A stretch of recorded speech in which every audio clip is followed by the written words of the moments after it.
Bismillahirrahmanirrahim. Assalamualaikum warahmatullahi wabarakatuh. Perkenalkan, nama saya Aniatul Afla dengan NIM 25096266012. Saya dari Prodi PGMI Uniham Jember. Di sini saya akan menjelaskan tentang asbabun nuzul, yaitu sebab-sebab turunnya Al-Quran. Asbabun nuzul adalah suatu kejadian yang melatar belakangi penurunan suatu ayat atau beberapa ayat Al-Quran. Dengan kata lain, asbabun nuzul menjelaskan mengapa dan dalam situasi apa sebuah ayat diturunkan kepada Nabi Muhammad SAW. Beberapa ulama memberikan definisi yang lebih rinci seperti Az-Zarqani. Asbabun nuzul adalah sesuatu yang menjadi sebab turunnya ayat Al-Quran, baik berupa peristiwa, pertanyaan, atau kejadian lain. Yang kedua, As-Suyuti. Asbabun nuzul adalah apa yang diturunkan Al-Quran berkenaan dengannya pada saat terjadinya sesuatu. Intinya, para ulama sepakat bahwa asbabun nuzul adalah ilmu yang sangat penting untuk memahami Al-Quran dengan benar, karena ia memberikan konteks yang diperlukan untuk menafsirkan ayat-ayat secara tepat dan menghindari kesalahan dalam pemahaman. Berikut ini adalah beberapa tujuan atau manfaat dari mempelajari asbabun nuzul.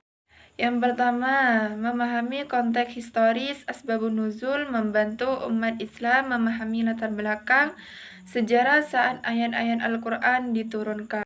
Yang kedua yaitu memahami latar belakang penurunan ayat-ayat, membantu seorang muslim menghindari penafsiran yang salah atau keliru. Yang ketiga yaitu pemahaman asbabun nuzul memungkinkan seorang muslim untuk mengaitkan ajaran-ajaran Al-Quran dengan situasi dan masalah yang mungkin dihadapi dalam kehidupan sehari-hari. Yang keempat yaitu menghormati kedalaman Al-Quran dengan memahami sebab-sebab penurunan ayat-ayat Al-Quran. Dalam ilmu tafsir, nuzulul Quran sangat penting. Menurut Imam Asyuyuti, seorang ulama besar dalam bidang tafsir, sangat menekankan pentingnya asbabun nuzul dalam memahami Al-Quran. Beliau mengatakan bahwa mengetahui asbabun nuzul sangat penting bagi seorang mufassir atau penafsir Al-Quran, karena dapat membantu dalam memahami makna ayat dengan lebih tepat dan menghindari kesalahan dalam penafsiran. Dalam kitabnya Al-Itqan fi Ulumil Quran, As-Suyuti menjelaskan bahwa dengan mengetahui asbabun nuzul, seorang mufassir dapat memahami konteks historis dan situasional ayat. Kedua yaitu mengetahui maksud dan tujuan Allah Subhanahu wa Ta'ala dalam menurunkan ayat tersebut. Ketiga, menghindari kesalahan dalam memahami makna ayat yang mungkin timbul jika hanya dilihat dari teks saja. Yang keempat yaitu menjelaskan ayat-ayat yang tampak bertentangan dengan menunjukkan bahwa masing-masing diturunkan dalam konteks yang berbeda. Di sini macam-macam nuzulul Quran ada 3, yaitu ayat yang turun karena peristiwa tertentu. Contoh turunnya Quran surat Al-Baqarah ayat 217 disebabkan oleh pertanyaan sahabat tentang hukum berperang di bulan haram. Yang kedua yaitu ayat yang turun karena pertanyaan. Contoh Quran surat Al-Baqarah ayat 189. Yang ketiga yaitu ayat yang turun tanpa sebab khusus.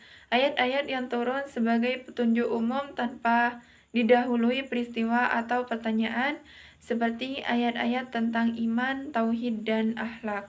Beberapa contoh asbabun nuzul dalam Al-Quran. Contohnya pada surat Al-Lahab. Surat ini diturunkan sebagai kutukan terhadap Abu Lahab karena permusuhannya terhadap Nabi Muhammad SAW. Abu Lahab selalu menyakiti, membenci, meremehkan, dan mengejek Nabi Muhammad SAW dan agama Islam. Mungkin hanya itu yang bisa saya sampaikan, kurang lebihnya mohon maaf. Wassalamualaikum warahmatullahi wabarakatuh.